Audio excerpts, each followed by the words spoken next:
Buonasera amici Rugby House, benvenuti in un nuovo appuntamento insieme.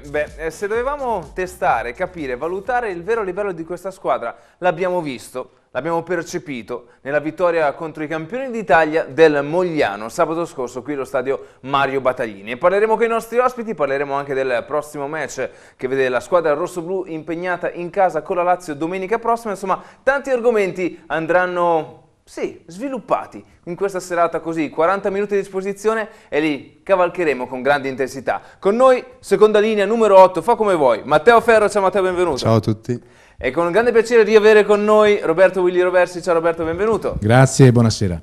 Tra l'altro, Roberto, parto da te subito. Al termine della partita con Mogliano, proprio ragionando un po' il palestra, ho detto, chissà da quanto tempo non partiamo così bene. Track, arriva giusto il tuo pezzo lunedì sul Gazzettino. Sì, in effetti 4 risultati positivi consecutivi, erano più di 20 anni, dal 91-92, che Rovigo non partiva così bene. E quindi quell'anno Rovigo arrivò in finale ma non Quello del vinse. plebiscito. Quello del plebiscito. E quindi, però insomma, la squadra è partita sicuramente con il piede giusto. Ci si aspetta grandi cose da questa squadra e mi pare che per il momento stia confermando di essere una protagonista. Matteo, questo primo scorcio di stagione, soddisfazioni, soprattutto feedback, siete consci del vostro valore? Sì, sicuramente siamo consapevoli di essere una bella squadra. Gli obiettivi sappiamo noi quali sono. Per questo primo scorcio di stagione siamo soddisfatti, però qualcosa in più potevamo farlo. C'è sempre da migliorare. Abbiamo iniziato questo nuovo piano di gioco con i 2 nuovi allenatori da 3 mesi e credo che per vedere il vero potenziale della squadra ci voglia ancora un po'. Comunque già in alcune partite si sono viste azioni, quello che vogliono gli allenatori, insomma, e sarà da divertirsi. Sicuramente, valutando anche Calvisano dopo Mogliano, quello che è stato sbagliato a Calvisano è stato rimediato qui in casa. Willy, sei d'accordo? Sì, in effetti gli allenatori hanno sottolineato questo, hanno una squadra di qualità, quindi a un giocatore di qualità puoi chiedere di rimediare a quello che ha sbagliato abbastanza facilmente. Insomma, si individua l'errore e si trova la soluzione, e quindi è una cosa che questa squadra ha dimostrato di saper fare. C'è anche un problema di concentrazione, di pressione. Sicuramente ci sono giocatori esperti, ma anche tanti giovani come Matteo, che magari essere abituati a giocare ogni domenica per vincere e convincere non è sempre così semplice. Partite importanti, partite che mettono tensione, e quindi la squadra deve essere tutta abituata a giocare con questa attenzione del pubblico e di tutto l'ambiente addosso. Ecco, si parla di un clima positivo, lo sei appurato, tutti gli ospiti, i tuoi colleghi che vengono in trasmissione ne parlano. Matteo Ferro, come stai vivendo tu? Ti vediamo cresciuto, meno ragazzo e quasi più uomo. Sei giovane, dirti uomo è ancora troppo presto, però diciamo che la strada intrapresa a noi sembra quella. Come ti senti? No, mi sento veramente bene, sia in campo ma anche fuori dal campo, in spogliatoio, anche parlare con gli allenatori. C'è veramente un clima che ti aiuta moltissimo a crescere, e credo che questo sia l'ingrediente che ci sta facendo fare queste partite quest'anno, la miglior partenza negli ultimi 20 anni, e niente, questo... I risultati parlano chiaro, dici. Esatto. Andiamo a vedere quanto è successo sabato scorso qui allo stadio Mario Battaglini, la vittoria di Rovigo su Mogliano. Signore e signori, benvenuti allo stadio Mario Battaglini di Rovigo, altro match per Rovigo per testare la propria qualità, il proprio livello. Altra partita molto importante, a far visita al team di Frati De Rossi ci sono i campioni d'Italia del marchio Mogliano. Vediamo Jeff Monteriols sul Molto terzo bene. blocco. Spostiamo il blocco in fondo. Attenzione, Marco Frati, parte velocemente. È andato a esplorare la chiusa. Tentativo di contro-rack. Avevamo molti giocatori fuori. Mirko Bergamasco per i primi 3 punti del match. Parte Mirko. E arriva il boato della tribuna Quaglio. Ce lo dice la tribuna Quaglio. Dentro i 22. Usciamo subito con Rodriguez. Incrocia con Van Nicker. Che Eccolo qua, il corridoio buono. Se ne va per Stigli, Steven. attenzione, dentro i 22. Forse Norillo placca al collo. Dobbiamo giocare lì,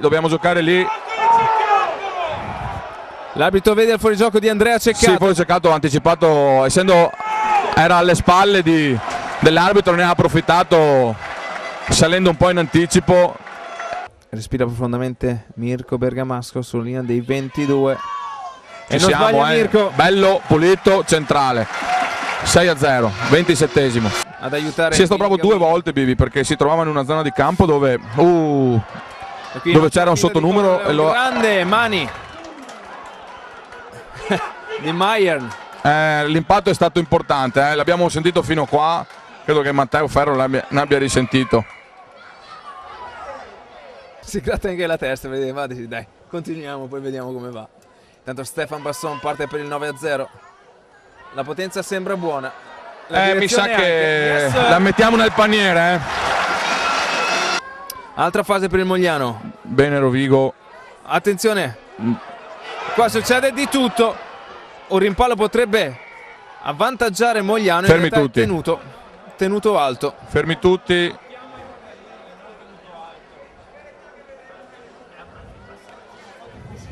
Si è mosso un po' tutto, giocatori, campo, la bandierina del... Eccola qua. Meta Mogliano. Paghiamo immediatamente a buon livello, insomma. Diventa un problema adesso. Intanto parte dover Fadalti. subire. 0-2 per Nicola Fadalti. Li favorisce. Esce il pallone a fatica, però c'è l'inserimento di Giovannica che trova all'interno. Gioca, eccola qua. È Jeff, ci siamo. Viene braccato l'ultimo secondo. Mamma mia. Attenzione ancora lì, con calma, giostiamo questa palla. Calmi, teniamo il possesso. Un miracolo del Mogliano sulla linea di meta. Rodriguez apre per Billy. Seconda ondata. Una batteria Billy, uno come lui deve andare dentro. Eccola qua, vai in mezzo, vai Billy, vai bello. La meta del VEA FMCZ Rugby Rovigo Delta. Sulla linea di meta, ma come vedi quando giochi un avanzamento importante con qualità, un giovane che ho avuto piacere di... Le sta mettendo forse in questo momento? No. Tanto parte Mirko Bergamasco. E scocca il 40esimo. 19 e buttiamo altri Rovigo. 3 punti. Là. Buono, andiamo a attaccare alti adesso. Schiena di Lubian. Eccolo qua. Billinga Winnie riceve. Vai Billy! E manda tutti. Cartoline da Rovigo. Là. Meta Rovigo.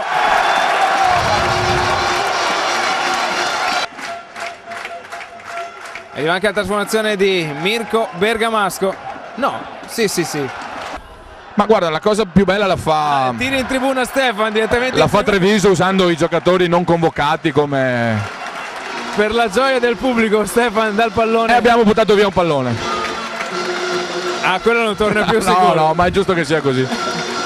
Sì, no, è veramente una partita difficile, non è facile giocare contro Mogliano, veramente una squadra piace giocare anche molto bene, ma la nostra difesa è veramente tutto 80 minuti sempre là e questa è la differenza oggi. Sì, questa settimana è veramente molto meglio, lavoro ogni settimana e ogni settimana è meglio ancora. Bellissimo, meta bellissimo, tutte e due di Billy, veramente lui è una bellissima partita oggi, tutti i tre quarti veramente. Vabbè, questa qua era una partita difficile contro una grande squadra e quindi è stato più, non me lo meritavo io il man of the match, ma se lo meritava tutta la squadra per quello che ha fatto.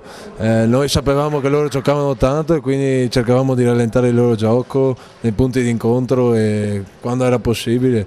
Ci è andata bene, adesso pensiamo alle prossime, siamo alle prime partite, quindi manca ancora tanto per vedere se siamo una grande squadra. Vabbè, loro sono i campioni d'Italia, quindi ci aspettavamo che era una squadra ostica, noi ci abbiamo messa tutta e solamente alla fine siamo venuti fuori, però insomma l'importante è vincere. Quindi questa l'abbiamo portata a casa e adesso pensiamo al resto. L'importante era vincere oggi davanti a questo pubblico, questo grande pubblico, e quindi l'importante è vincere tutto in casa per portarsi a casa qualcosa di importante, diciamo.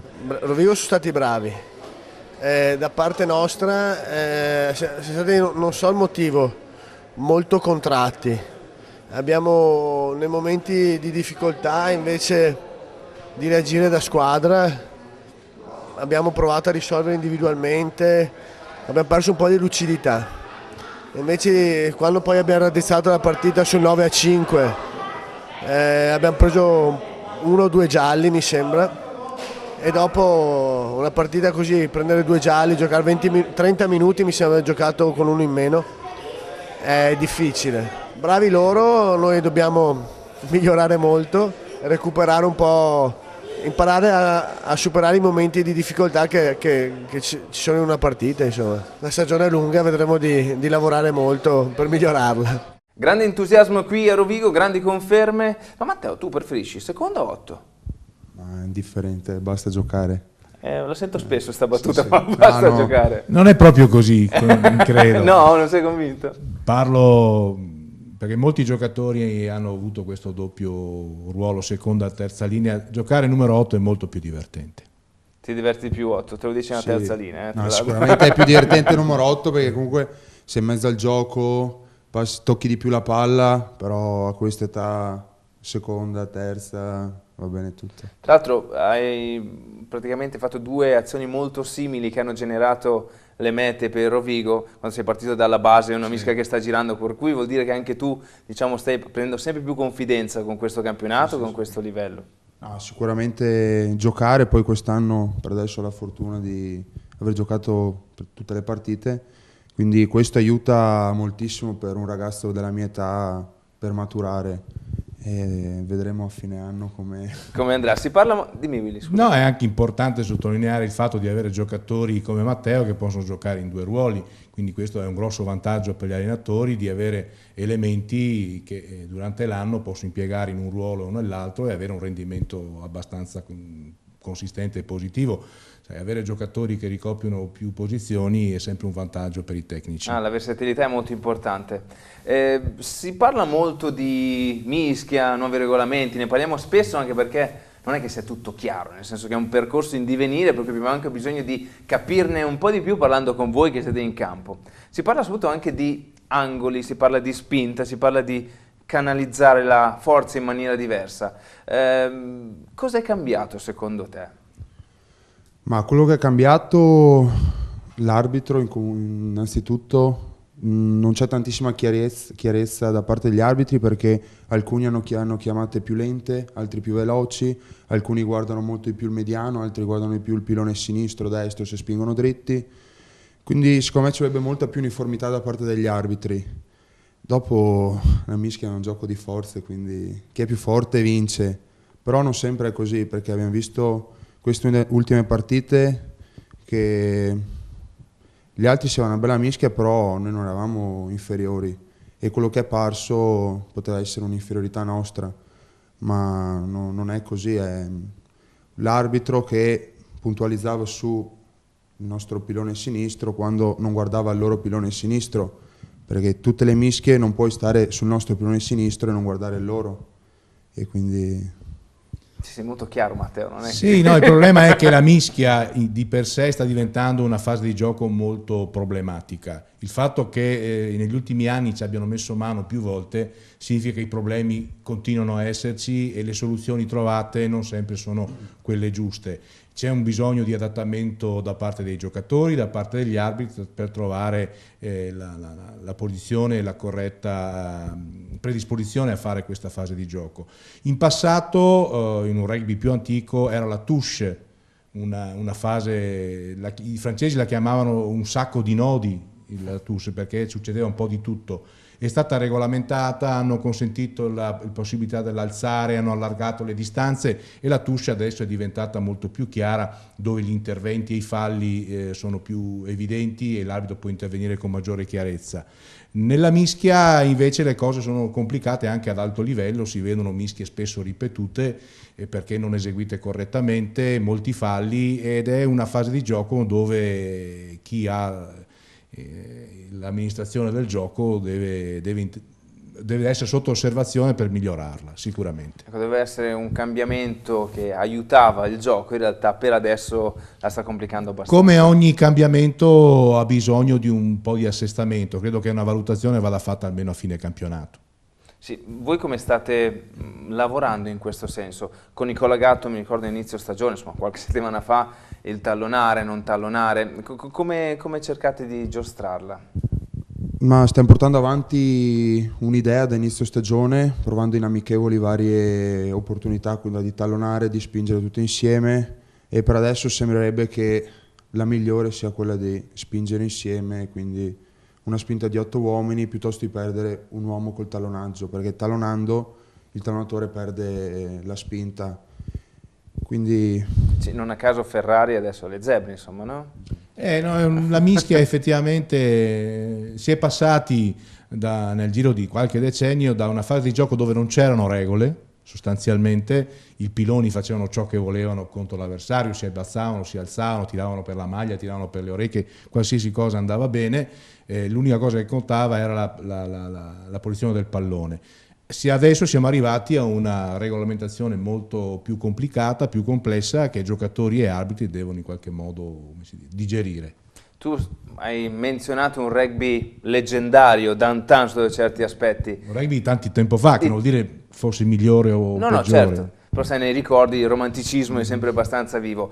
A proposito di questi momenti, lunedì scorso è stata inaugurata una mostra dedicata a Maci Battaglini in Clubhouse qui a Rovigo e noi eravamo a riprendere e a documentare questo momento così importante. Sono felice che dopo 40 anni e più che è morto mio papà ancora si ricordi di lui, però non è che mi trovo impreparata, perché comunque c'è sempre gente che mi ferma e mi dice io ho conosciuto Maci, io sono stato con Maci, insomma la gente di Rovigo, ma anche fuori Rovigo, perché mio nipote è andato in Francia, nelle zone dove ha giocato mio papà, e mi hanno detto che nei bar ha visto delle fotografie e si ricordano ancora di Maci, persona che valeva la pena di vederlo, di avere la sua amicizia, insomma, ecco. Ecco, questa è la mostra realizzata nel 2002, era stata esposta solo una volta, appunto nel 2002 al Censer, poi è stata esposta per un paio di giorni alla Gran Guardia in occasione della mostra delle maglie del Museo del Rugby, e adesso, grazie alla disponibilità di Fausto Forzato, l'abbiamo allestita in maniera permanente qui alla Clubhouse, dove tutti gli appassionati di rugby possono passare e vederla. La mostra è costituita di una decina di pannelli divisi a due, abbiamo la famiglia, abbiamo le squadre dove Maci ha giocato, dove Maci ha allenato, abbiamo gli amici più avanti, perché appunto Maci non è stato solo un rugbista ma è stato un personaggio della Rovigo di quegli anni, e quindi i legami, le amicizie, anche le goliardate hanno fatto parte a tutto tondo del personaggio. Una serata come quella di stasera è importante, la storia aiuta a vincere, il Veneto è chiaramente un esempio per tutti quanti di questo. Io non sono veneto, sono venuto qua a giocare contro lo specchio della maglia rossoblù, cioè con il Petrarca. Noi avevamo i nostri miti, Rovigo aveva e ha i suoi, e questo portava a delle partite che hanno sempre fatto leggenda. La storia dobbiamo continuare a ricordarla, perché ci può aiutare per il futuro. Maci Battaglini è stato un grande, è una persona che ha dato molto al rugby Rovigo, ma ha dato molto al rugby italiano. Noi dobbiamo aiutare i nostri ragazzi a trovare forza da questa storia. Il rugby italiano è molto migliore di quello che a volte diciamo noi. Momento veramente piacevole, con tante testimonianze dei grandi giocatori storici della Rugby Rovigo. Tra l'altro, Willy, un po' tutti loro, quindi Reale, Raisi, Rossi, Bordon, hanno portato Marzi Innocenti pure, ha portato un espediente, un ricordo. Qual è il tuo ricordo di Maci Battaglini? Beh, io ho avuto modo di conoscerlo per pochissimo tempo, perché nel momento in cui ho cominciato a giocare a rugby, lui poco dopo ha avuto quell'incidente ed è scomparso. Il ricordo che ho è che lui ha fatto in occasione l'allenatore di una squadra di rugby dei primi giochi della gioventù, in cui di questa squadra facevo parte anch'io assieme ad altri compagni di quel periodo. Ed era una persona, sembrava burbero a vederlo, anche perché per un ragazzino di 14-15 anni vedere questo personaggio, che comunque era già un mito del rugby rodigino, c'era sempre un po' di rispetto della persona, e quindi si parlava poco, ecco. Però è una persona che era conosciuta e stimata ovunque. Tanto Matteo, tu hai partecipato alla serata, qual è stata, diciamo, la vibrazione che tu hai avuto? Ma credo che il momento più bello è stato quando hanno dato parola ai vari ospiti delle varie annate scudettate, e lì proprio si vedeva come ancora ad oggi sono legate alla maglia rosso-blu, e riportare i ricordi dei tempi vincenti per noi giovani, che vogliamo vivere questo sogno è stato veramente emozionante. Sì, effettivamente molto molto toccante. Tra l'altro, ecco, lui parla di tempi vincenti, Maci è stato anche protagonista di tempi difficili, quando negli anni 67-66, quando il Rovigo cominciò a giocare qui al Battaglini, gli allenamenti della prima squadra erano fatti da 6-7 persone, era fatica la domenica a trovare una squadra da mandare in campo, il Rovigo che si salvava all'ultimo, quindi momenti, cioè, Maci ha attraversato dai 4 scudetti degli anni 50 sino ai momenti difficili, e lui è sempre stato una figura importante che ha legato sia il momento buono con quello meno buono. Una frase che mi ha colpito molto è stata di Stefano Bordeaux, che ha detto che il rugby Rovigo in realtà si vede quando perde, non quando vince. In effetti io non so se Rovigo in quell'epoca che ha rischiato la Serie B, se ci fosse andato realmente, poi ci fosse stata la forza per ritornare. Sono quelle strade, che possono verificarsi e non sai cosa sarebbe accaduto. È andata così, che sia andata molto bene. Meglio. Ritorniamo ai giorni nostri, parliamo di eccellenza, la Lazio domenica, telecamere Rai tra l'altro un'altra volta. Come state preparando questo match, Matteo? Ma prepariamo come tutte le partite che abbiamo preparato finora, con molta attenzione ai dettagli, dalla mischia alla touche al gioco collettivo. Sarà una partita molto difficile perché la Lazio è sempre stata un avversario tosto e niente, speriamo quello bene, che vogliamo fare. Se facciamo quello che sappiamo fare, non ci saranno sorprese. Senti, tra l'altro la Lazio, classica squadra romana che tipicamente soffre, ha un mal di trasferta di base, mettiamola così. Molti infortuni, tra l'altro, e come posso dire, noi abbiamo sentito l'allenatore, fra qualche istante sentiremo anche la sua voce, viene qui e dice ci faremo il possibile.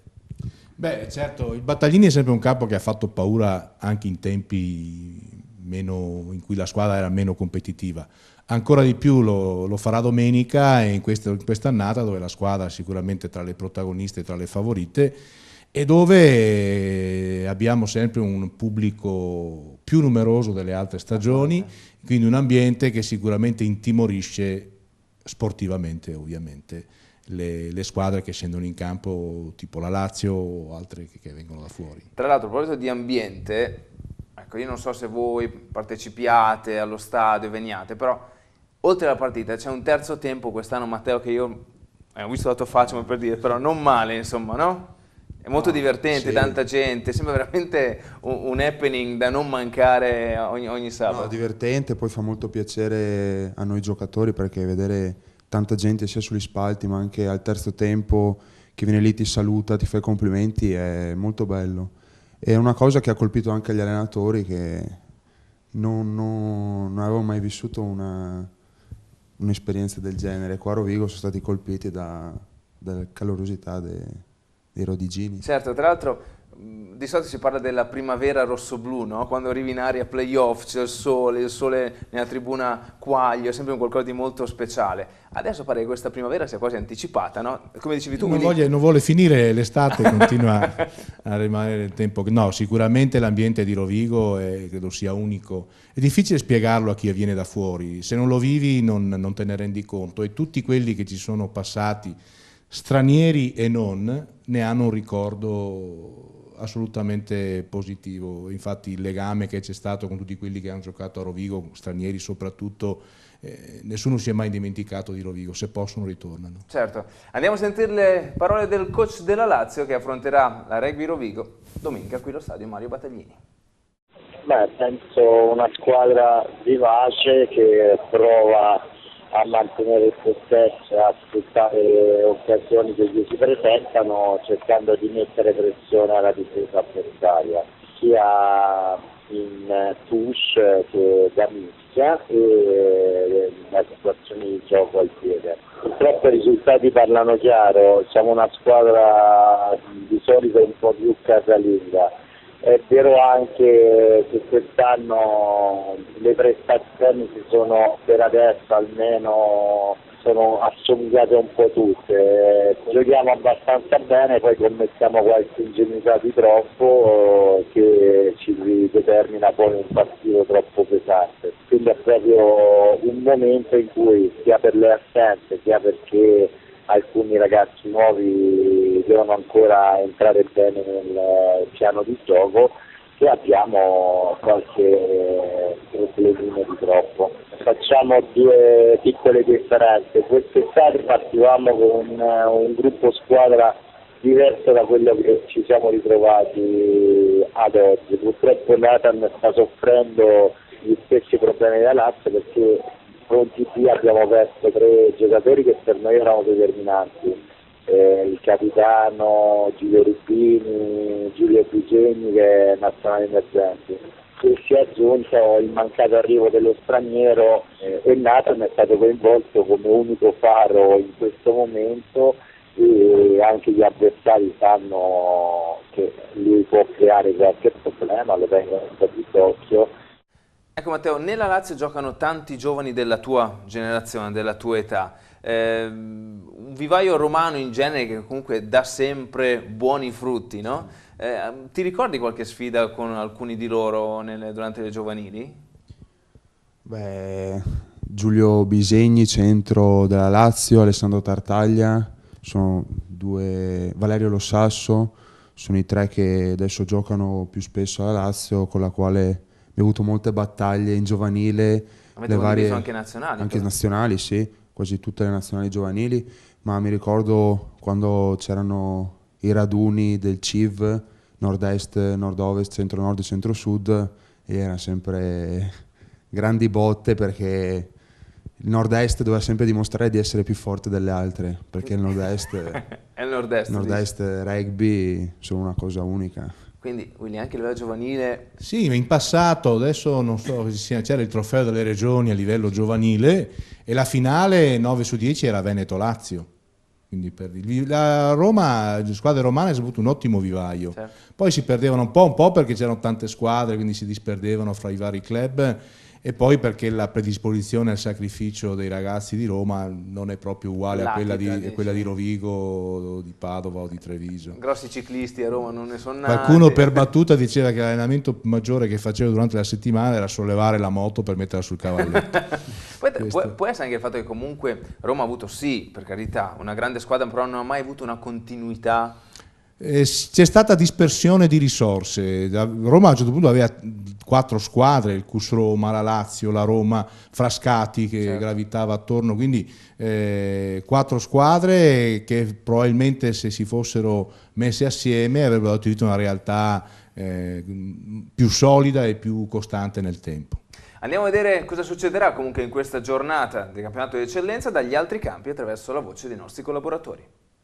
Quinto appuntamento della stagione per il Calvisano, che domenica al Peroni San Michele riceve il Reggio Emilia, ultimo in classifica e ancora secco di vittorie. Il bel successo di sabato scorso contro la Lazio a Roma, 38-13, ha rasserenato notevolmente l'ambiente in casa giallonera dopo il nervosismo financo eccessivo che aveva fatto seguito alla sconfitta all'ultimo minuto col Mogliano e al pareggio pure subito in extremis contro il Rovigo. La vittoria sulla Lazio ha permesso agli ex campioni d'Italia di agguantare Prato e Mogliano al 4° posto in classifica, e nel prossimo fine settimana c'è la possibilità concreta per la squadra di Guidi di scavalcare il Viadana, costretto a un turno di riposo dal numero dispari di partecipanti al torneo. Rosa completa nel Cami senza infortunati importanti, anzi è prossimo al rientro anche Tommaso Castello, che è stato a lungo fuori per un grave infortunio al ginocchio. Guidi avrà quindi la possibilità di fare un po' di turnover per dare riposo a chi ha giocato di più nelle ultime settimane fra campionato e Coppa. Impossibile parlare di derby salvezza, difficile presentarlo come un match equilibrato, soprattutto alla luce dell'ultimo turno di eccellenza, quello che ha visto la Capitolina spaltata in quel di Viadana. E allora 57-0, 9 mete sul groppone e bonus concesso dopo appena mezz'ora. Per gli uomini di Cococcetto e Caffaratti vale il penultimo posto con 3 punti di vantaggio dal Reggio.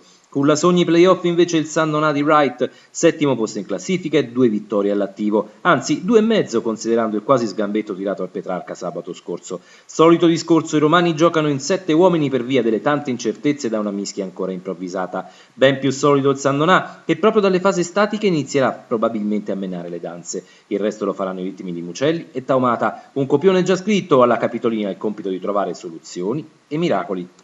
Clima più sereno a Ponte Galeria dopo la vittoria di domenica scorsa a Reggio, seconda consecutiva in campionato per il 15 della Polizia di Stato.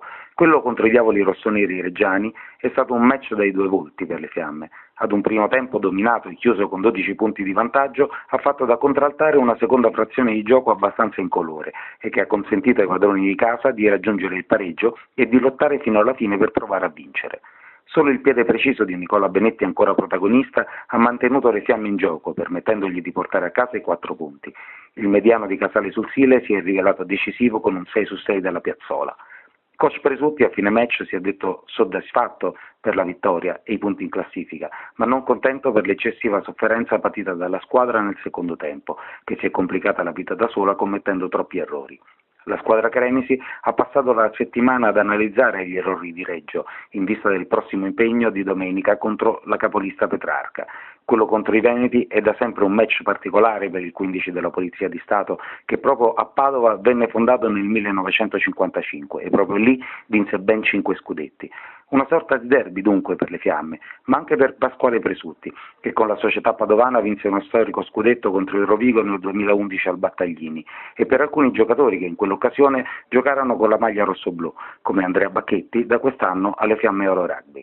Coach Presutti non potrà ancora contare su Capitan Cerqua e Lorenzo Favaro, ancora non recuperati in pieno, sul pilone Mirko Pettinari, infortunatosi contro il Reggio, mentre è previsto il rientro dell'ala Andrea Bacchetti e di Guido Barion con la maglia numero 15. Di nuovo in studio per l'ultima parte di programma, di certo il programma più divertente. Quanto sei rossoblù? Quanto sei rossoblù? Ed eccoci qua, quanto sei rossoblù? Matteo, tocca a te. Tu sei una seconda linea, numero 8, però ci focalizziamo sul numero 8. Io ti do 3 nomi e tra questi 3 nomi c'è solo un giocatore che non è stato un numero 8 della Rugby Rovigo. I nomi sono Jaco Cozzi, Philip Farner, Ugo Dande. Non ho la più pallida idea. Spara. Sinceramente. Ti ripeto i nomi. Jaco Cozzi, Sudafrica. Philip Farner, Stati Uniti. Ugo Dande, Argentina. Mi butto su Fanner. Vediamo un po'. Beh, che dire, la fortuna aiuta gli audaci, e anche Matteo Ferro, non possiamo nasconderlo. Willy, adesso tocca a te. È stata una prova ardua con te, ci abbiamo veramente messo un po' di tempo. Fate i bravi, eh? Va bene. Allora, noi abbiamo una generazione, quella dei 92, qui rappresentata da Matteo Ferro. Ne prendiamo 3 a caso, non ce ne voglia Peter Pavanello, però insomma, Matteo Ferro, Andrea De Marchi, Matteo Maran. Chi fra questi 3 ha esordito prima in prima squadra? Ferro, Maran, De Marchi. C'è una partita di differenza. Penso lui. Matteo Ferro? Purtroppo non è Matteo Ferro, che in quel periodo tu eri infortunato alla spalla, sì. Quindi l'anno è il 2011-2012 e Andrea De Marchi fa il suo esordio contro la Lazio, la partita successiva fa il suo esordio Matteo Maran, quindi è Andrea De Marchi la risposta esatta. Vabbè, come sempre chiudiamo così in estrema allegria. Grazie Matteo per essere stato con noi. Willy, grazie mille. Grazie a voi ancora. Vi aspettiamo ovviamente domenica allo stadio per VFMCZ Rugby Rovigo Delta contro Mantovani Lazio. Il martedì su 212 la partita e Rugby House ritorna giovedì prossimo. Buonanotte.